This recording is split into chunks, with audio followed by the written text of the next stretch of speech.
Welcome to the Prescription for Success podcast with your host, Dr. Randy Cook.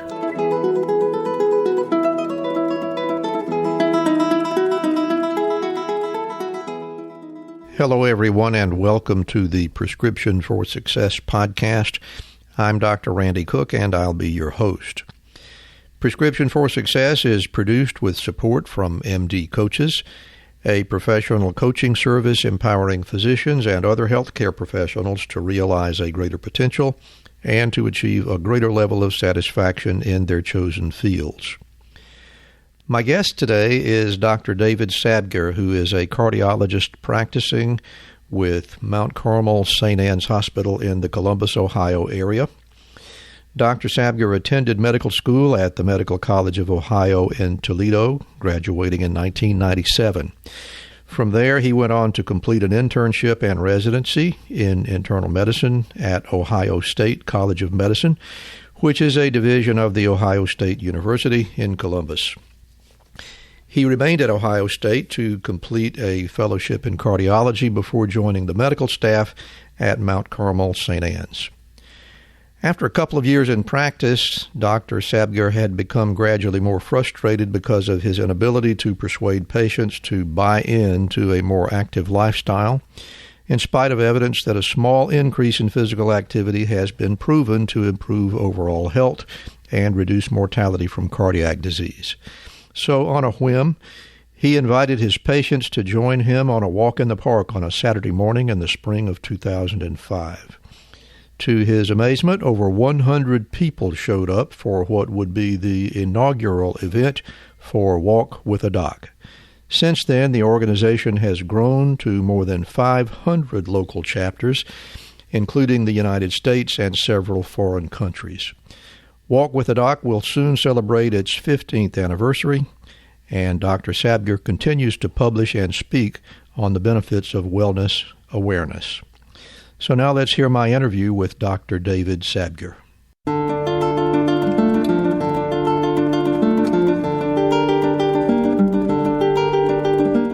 So, David Sabgir, thank you very much for being with us today on Prescription for Success, and welcome to the program.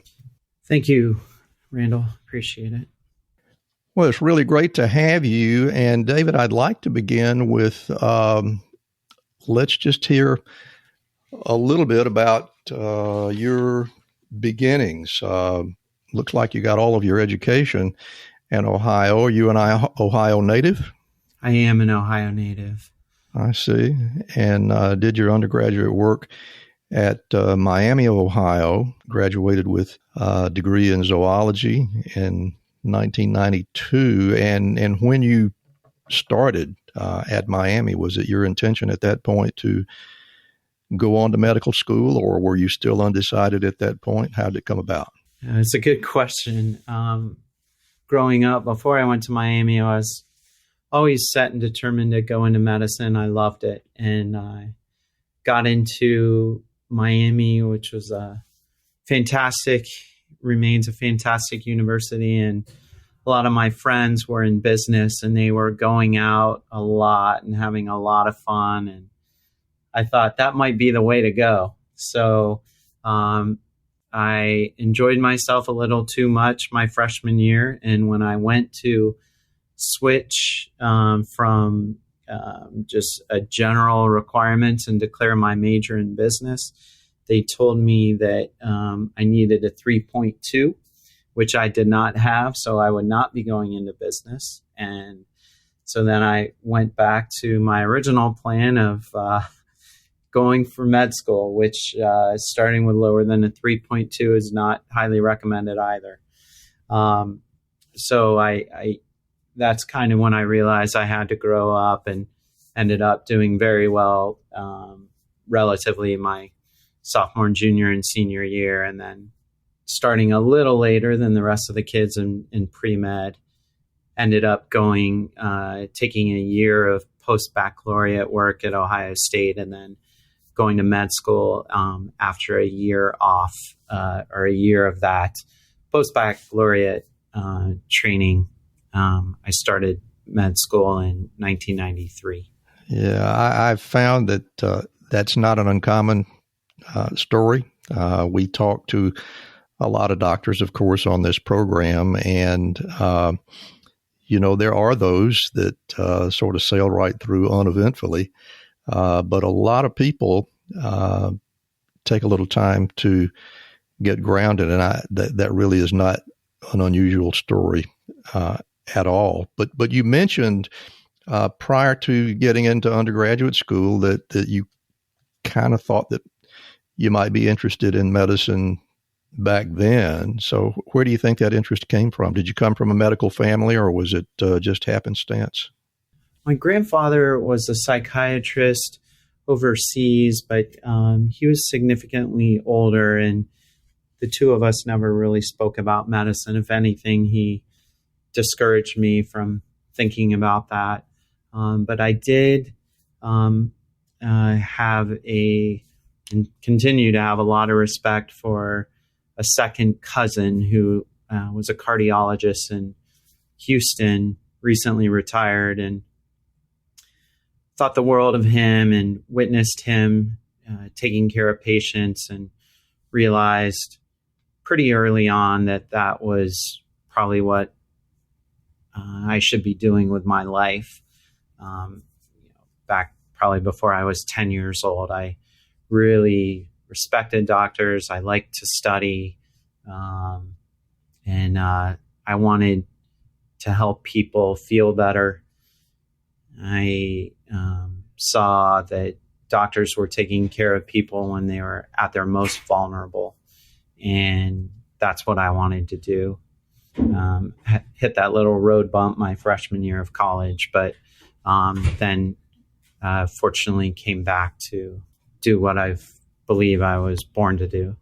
And I'm interested in one other thing about that, David, and that is, do you feel like those years where you thought you might be interested in business were actually helpful to you at some point in your further endeavors, or do you just wish it had never happened? What's your attitude about that when looking back on all those experiences? I appreciate that question. I never regret anything that's happened. I was never meant to go into business, and we always kind of learn more about ourselves, I think, when we see our kids. And I know my kids they're 18 and 20 years old. They're not intended to go into business. And I think it's the same with me. It was more of this was a really fun time in my life, and I was, thoroughly enjoying being around those that maybe weren't having to study quite as hard, although they were probably doing much better than I was at that time. But I realized at that time that, I had to get back to what I was intended to do. Mm-hmm. And medical school itself, what was that like for you? Did you find it uncommonly difficult, or merely challenging, or was it just a breeze? Tell us what your experience was. I was just having this talk with my daughter last night, who's pre-med at the University of Michigan. She's a sophomore there. My first year, my wife was a second-year law student. We had graduated from Miami together. She was smarter than I, so she went straight to graduate school. I had to take a year. And she was 200 miles away in Cincinnati while I was in Toledo. And that was an extremely difficult year. I knew I had all the time in the world. I had no other responsibilities, and I would just study every waking minute. And that imbalance was not healthy for me. I did pass everything, but I do remember the second gross anatomy test. I didn't leave much of a cushion. So it was, I think, the transition, and, I'm a slow starter. So I had experienced the same thing in high school and in college, of course, and was trying not to repeat that for the third time in med school. But it took me a while to to get it into gear. And I was that cousin gave me advice first year, just not unlike the NCAA basketball tournament, just survive in advance. Don't worry about getting the highest grade in the class. Then my second year of med school, I had, gotten out of this apartment where I was living alone and moved in with a couple friends that were in the top of the class. I met a friend that became a very close friend, urologist now, David Brown. And David got to the library when it opened at 7 and left every night when it closed at 11. And that was it. The books were closed at 11 o'clock every night. And to study in the Carroll next to David was very important for me. I found myself in the top 10 of the class, and that balance of starting to go to the gym every day for an hour and taking the appropriate time to rest, and also realizing that at 11 o'clock, no matter what, the book's closed, was very important to me, and went on to, fortunately get honors in a lot of the classes that year. And through rotations, I really felt I thrived in my third year. Relatively speaking, I loved being around patients. I loved learning from the physicians, and I was so happy. It was hard work, certainly, but I felt where I was right where I needed to be. And the two housemates I had and David, I give them a lot of thanks for getting me on the straight and narrow as far as setting that schedule.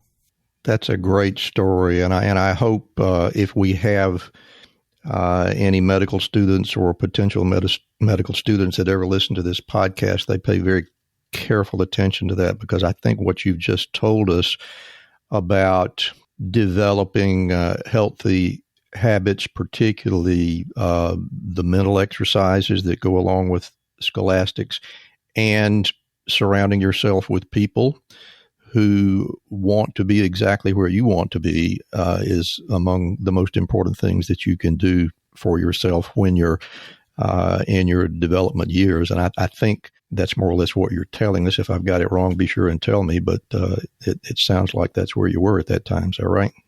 Absolutely. I'm really glad to hear you say that. Thank you.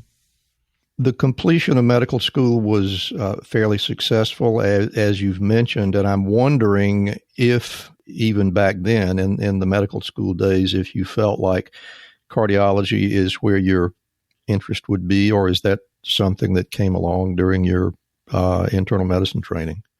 Yeah, so it definitely, I remember, so there's an internal medicine doc in Toledo by the name of Basil Apanunu, who was a celebrity there. He was a brilliant, it remains a brilliant doctor, very kind, and he was the guy you wanted to follow. So my second year, I started spending as much time with him as he would let me. And I went to a lecture. I went to all his lectures, and I would study the notes over and over again. So when I became a third year and was officially on his rotation, when he gave his cardiovascular lecture, I had it memorized. So while we were in a room of about 10 to 12 people that were hearing everything for the first time, I had studied this lecture well over a dozen times, and knew most of the answers to all the questions. So I ended up looking pretty good just because I had cheated, if you will, in being hearing the lecture the day before. And that, to me, kind of set forward. Then my friends and a lot of the doctors in the room started calling me a cardiologist. And that sounds a lot more like very well executed preparation as opposed to cheating. So I'm going to let you off the hook on that one. Thank you. And I was, I had been primed by really admiring my cousin, Dr. Michael Gordon in Houston. So I knew that I liked that. And then it was very much reinforced when I got to Ohio State, which has a fantastic cardiovascular department. And one thing I never really anticipated is not unlike, you finding your group of friends in college.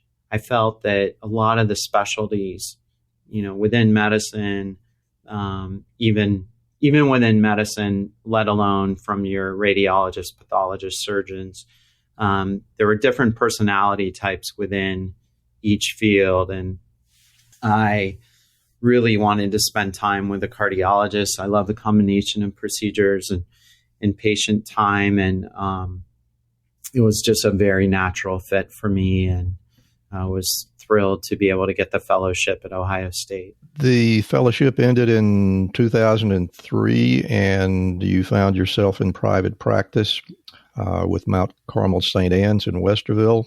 And clearly that went very well for you. But the interesting thing here is that it was only 2 years later, if I've got my dates correct, only 2 years into private practice, you founded an incredible wellness program called Walk with a Doc. And I'd like to hear where the seed of that idea came from, and how did you get it to develop? Yeah, so just a very brief correction that has no impact. We were at a out of fellowship. My practice was at a health system called Ohio Health, and we were there for 6 years before coming over to St. Anne's. And it was it was November of 2004. So, like you said, about a little less than a year and a half, and I had spent, as a resident and a fellow, we're allocated a lot more than the normal 15 to 30 minutes with patients. And, we would go through stents and bypass and blood pressure, cholesterol, diabetes, all that. And I was left with a pretty good amount of time at the end. And the data was and continues to get stronger and stronger, supporting regular physical activity as well as group activity. So I would spend, 20, 30 minutes often with almost every patient, finding out what their favorite flavor was, if you will. Do they like to swim? Do they like to bike or walk or run, etc.? And I really felt that I did a great job connecting with the patients. And I say that in the sense that I don't feel I could have done a better job.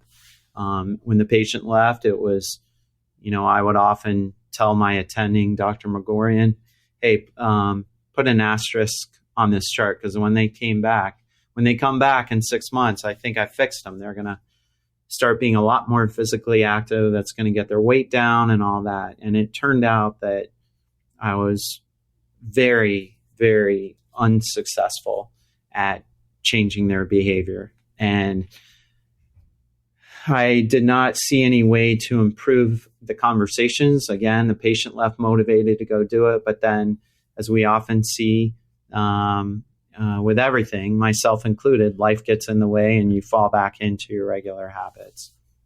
So as I was now in private practice for, over a year at this point, I did not want to, hoping for to be able to practice. My dream would be to practice for 30, 35 years. And I did not want to be having these conversations that were essentially charades and not going anywhere. It just didn't feel right. So in November of 2004, out of frustration, I basically asked a patient if they would join me at the park if my family and I were there, if they would walk with us. And that's how this got started. So that's the seed of the idea. And it's pretty easy to see where that came from. I was just thinking about the places where I have been in my own practice. For me, it was vascular surgery. And I can recall, as you pointed out, these people that were dealing with the effects of their lifestyle, and I kind of felt helpless to get that turned around. And interestingly, toward the end of my practice, I was asked to take over the medical directorship of a chronic wound care center.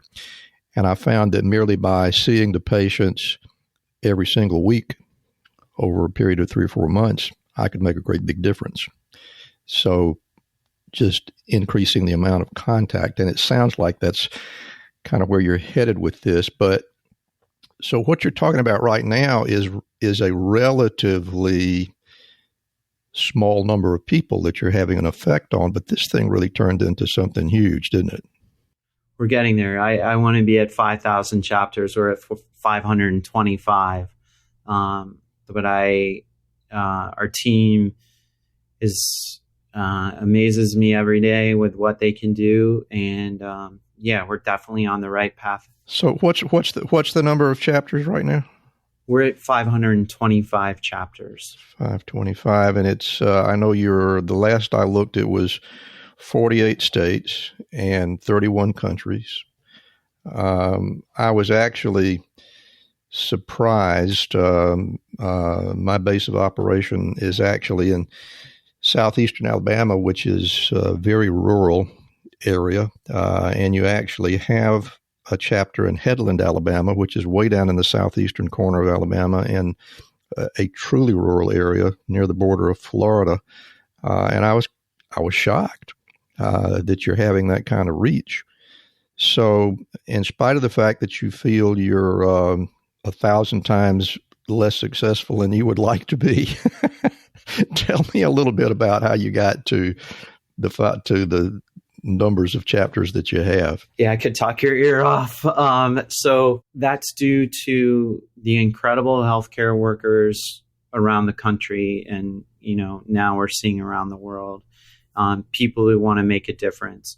We are in a position where we've, for the most part, been reactive. So a doctor from Headland Family Medicine will call us and say they want to get started. I would have to make probably 20 to 40 calls before I found someone that said, yeah, let's do it. So with a small team, we are, using our resources the best we can and getting stuff out through earned media. We've been very blessed that there's a significant buzz at many conferences. Brian Romey is an incredible teammate, and he has asked on the emails for how'd you hear about us? And what I love is our portfolio is pretty diversified as far as, someone may read about us in their local paper or, see it on TV, hear about it at a conference. Here, one of their med student friends started it 10 years ago, and they like it and they want to get started. So I think it's a really good sign that they're hearing about it many ways. We always love it when we can get some, big splashes with CNN or the New York Times just because of the reach of those outlets. But it's people are hearing about it in lots of different places, which I'm so grateful for. Well, it certainly seems to be working out well for you. And I'm just curious to know, is it entirely funded by private donations at this point, or have you been able to get some grants here and there, or where is the funding coming from? Yeah, so a few different sources. One that we're most proud of is an associationship or a relationship with the Texas Medical Association that allows Texas to be our strongest state. There are approximately 75 chapters within Texas with a waiting list now, but the TMA were early adopters and saw this back in 2011 as something they wanted for their members, and they've worked very hard to make it so their members can do the program for free, and that's kind of our shining example. Did you make that? I hate to interrupt you, but did you make that connection with Texas through your cousin? I think it was. Oh yeah, good question. No, that was not it. members of their council had heard about this, and it may have even been Steve Levine, who is their communications person, has been just wonderful to work with, along with Deborah Heater, just very passionate people within the healthcare realm that want to make a difference. So that was another situation where they had reached out to us. But yeah, one would logically think that it would have been my cousin, but no, that was great. We also have approximately 20 chapters, it may be up to 25 now, that wish to co-brand.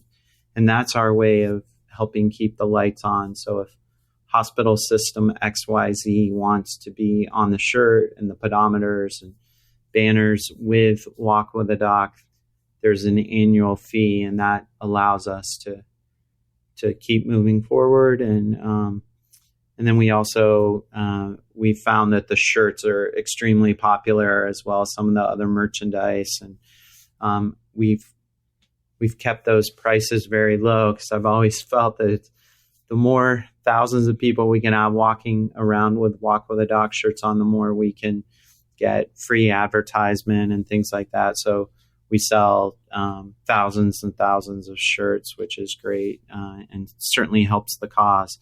Every nonprofit, it's an uphill struggle, but with Brian and our incredible COO, Rachel Habash, they've really got us moving in the right direction. Well, David, I know that you're not only just getting out and having a nice Saturday with people that are fun to be around, you're actually having results. And as best as I can determine from reading your materials, you guys are actually keeping data on your results.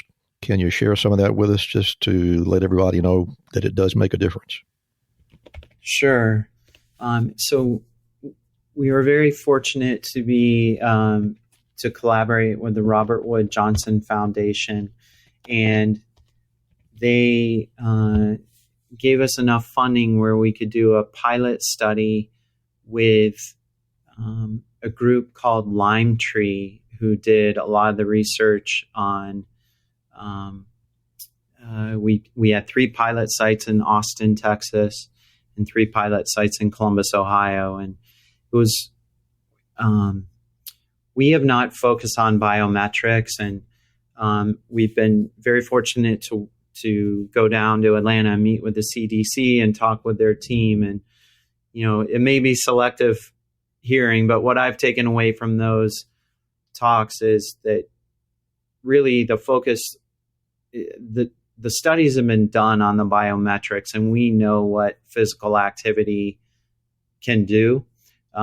It's just, we need to find programs that that have a lot of chapters and a lot of people at each chapter. And that's the way to really make a difference. So we've focused on that, as opposed to checking hemoglobin A1Cs, BMIs, blood pressures, etc. We do check blood pressures, and that's something maybe we can talk about later, but that's been a very positive component of Walk with a Doc. We've surveyed our participants and the leaders, and we found that it is really going a long way towards burnout, towards increasing physical activity, increasing social connection, and increasing time in nature. And those are some of the things that we've surveyed.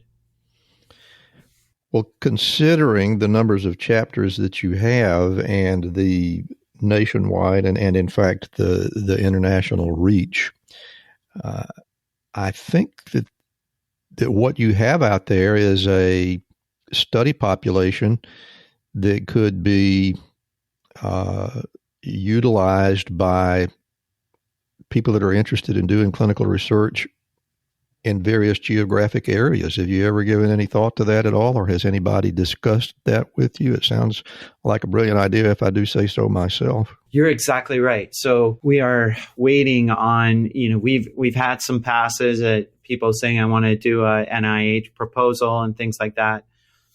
Within Walk with a Doc, I practice cardiology full time, and my role in Walk with a Doc is not as, I'm not able to put as many hours in as Rachel and Brian, but you're right. We're waiting and always available to talk to universities and research institutions that want to take our 200,000 participants and do work. We just need to find the right partner. Gotcha. Well, I think that's a pretty good overview of the logistics. Let's just talk about exactly what happens when an individual wants to be part of a Walk with a Doc group. What happens? Tell us about the weekly social event and how they go about motivating each other and all the other good things that this program brings about. So our programs are all open. They're all free. Anyone who wishes to attend, that's why we're here. We strongly encourage them to do it. I can't speak for all 525 as far as, exactly the way they want it to go. Most all of them, if not every single one of the 525, would be thrilled to have you show up without registration whenever they do the walk. You've alluded to Saturday mornings. That's exactly right. Most of them are on Saturday mornings, but there are some where that time does not work for the leaders, and they may have them on a weekday during the day or in the evening. This was started, back when we started and had the first walk in 2005 for physical activity and just my failure to get my patients motivated. And then we kind of fell into the social connectedness, which you really hit on, and as being important.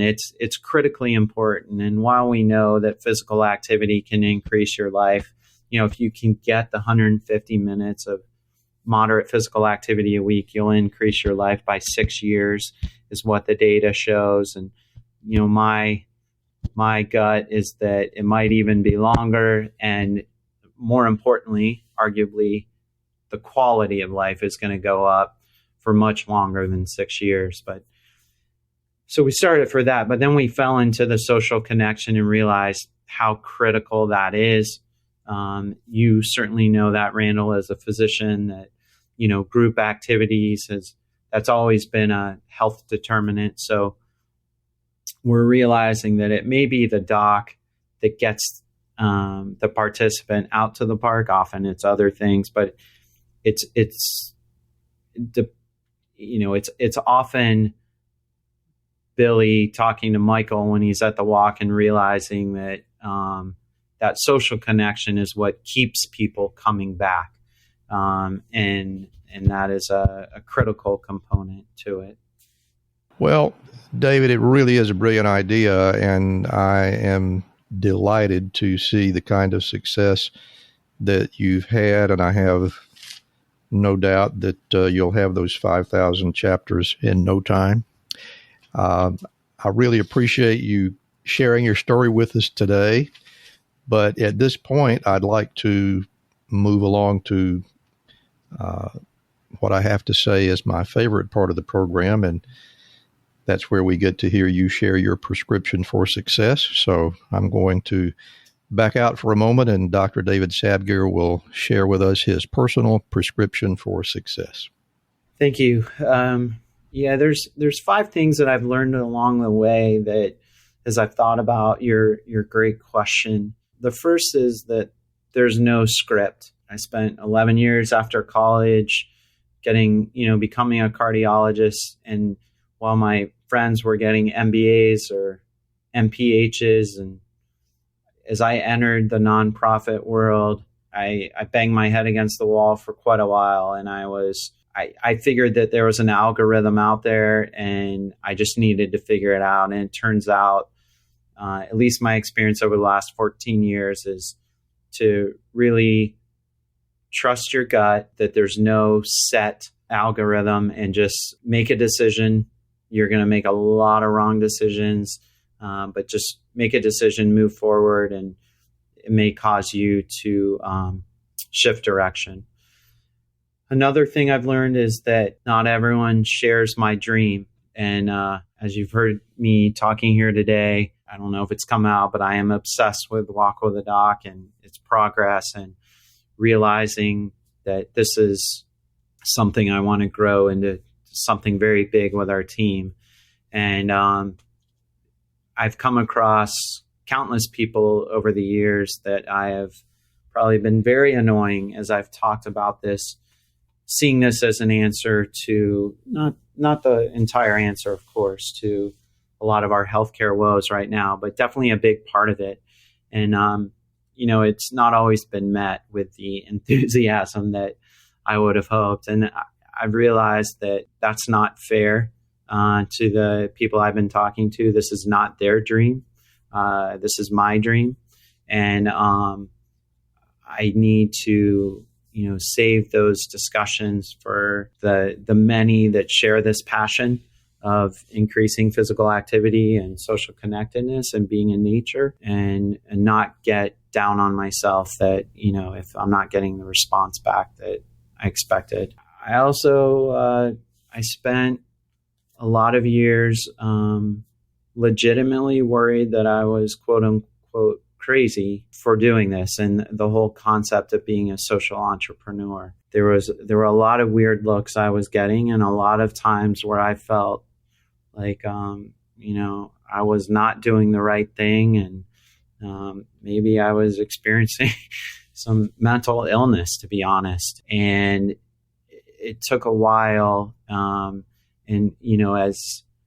as chapters come on each day, I have to say a little part of me inside is saying, well, maybe you're not crazy. Maybe this is something real. And so I would encourage people that when you have something, go for it and don't worry. I read a great book called Rippling that was focused on social entrepreneurs, and that helped me a lot to realize that there was almost certain personality types within that, and it made me feel as if I had a home. So I strongly encourage that book, Rippling. And then reading is something that Dr. Cook, as you know, when we're in med school, there's one kind of book that we're reading, and those are medical texts and journal articles. And afterwards, there are countless people that have come before us with brilliant ideas, and we can draw so much from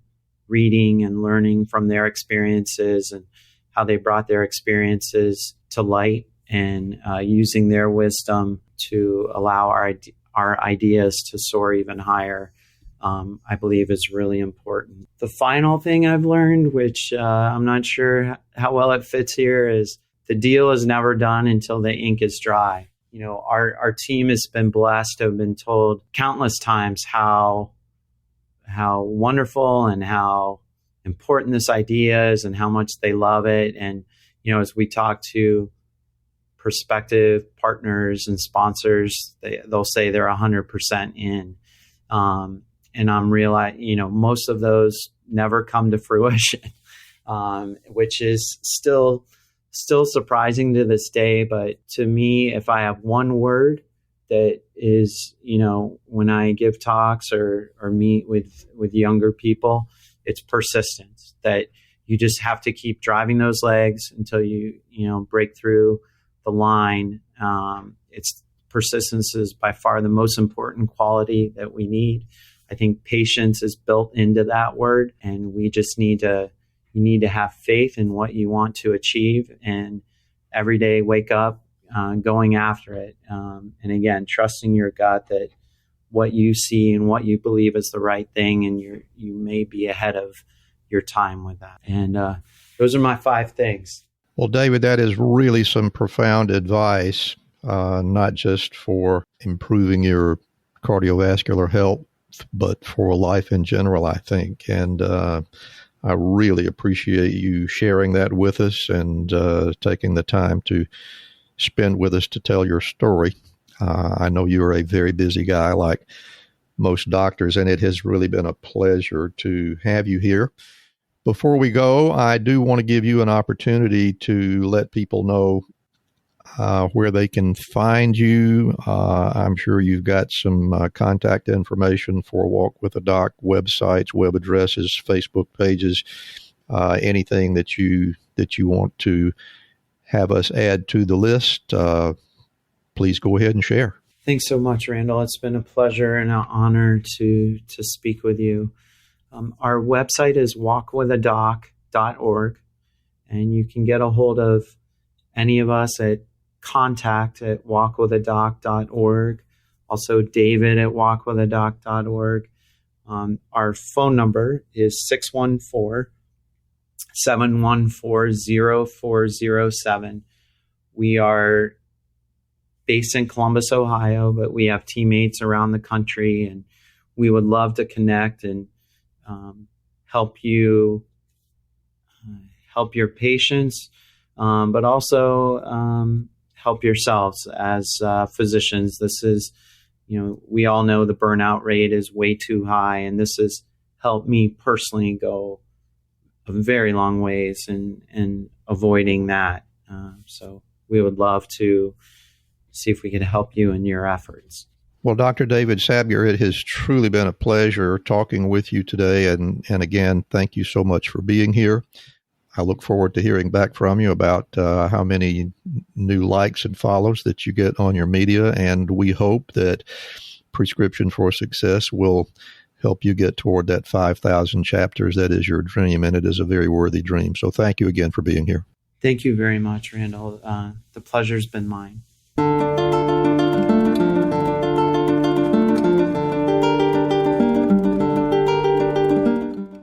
And that brings to a close another episode of Prescription for Success. Remember, you can review our show notes and gather a little more background information about my guest at our podcast website, rxforsuccesspodcast.com. And while you're there, we would really love to have you subscribe to the podcast. If you're enjoying the program, please help others find us too by leaving a rating and review us on your favorite podcast distribution website. We appreciate your support very much. Thank you again for listening, and don't forget to fill your prescription for success with my next episode.